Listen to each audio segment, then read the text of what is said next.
Ashley in Idaho Falls and Pocatello is spreading good news by bringing you Feel Good Friday. Happy Friday, everybody. It's Nate Eaton here, and we're outside the law enforcement complex in downtown Idaho Falls, about to surprise an officer with the Idaho Falls Police Department who did something when he was off duty that was kind of unique and impressive. I got an email about it. Let me tell you what this woman said to me. She said, "I opened the garage door Thursday morning and discovered a mess. The trail led to a large porcupine hunkered down in the back corner of our garage behind power tools. The poor thing had spent a very hot night there trying to find a way out. The contents of our garage looked like they had been knocked off shelves by an earthquake. The smell and droppings were clearly, though, not from an earthquake, and my husband was unable to help that day. I figured I could handle it. First, I went to the internet. I learned that porcupines love apples and salt. After waiting a couple of hours, the trail of salted apple chunks had not enticed the animal to leave. I started to call government agencies, trying to figure out who could rescue a porcupine, but nothing was successful. I shared my dilemma with my daughter-in-law. She went to Facebook seeking help, and immediately Malin Reynolds saw her post and offered to help. When I spoke with Malin, he said he, his son, and a friend were available anytime. They arrived in a pickup truck and promptly coaxed the porcupine into a large trash container, closed the lid, and drove it to a new location. It took much longer for the porcupine to be relocated than to actually catch it. Malin thoughtfully drove it out to the county, away from houses, and to top it off, Malin did not want any compensation.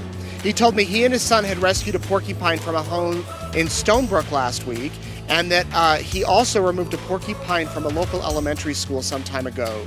The news is full of police officers being found fault with. Please consider some positive recognition for one of our own off-duty officers who cheerfully and voluntarily became a porcupine rescuer.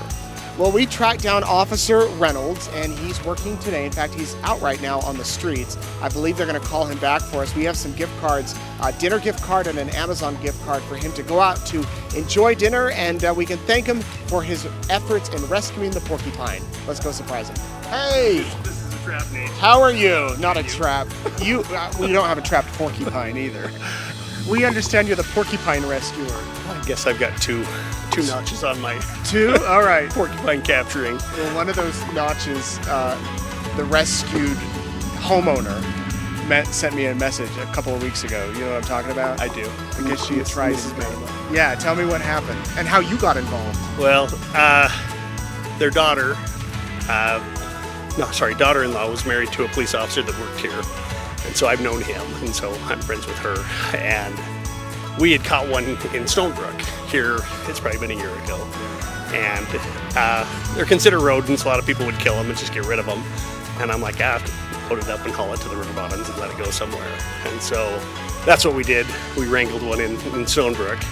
And it's funny, it was kind of like their mascot, as everybody in the community knew about it. And so I'm like, yeah, we're not going to kill the thing, but we got a city dumpster and chased it into that one. And went and released it down in the river bottoms where it wasn't going to bother people.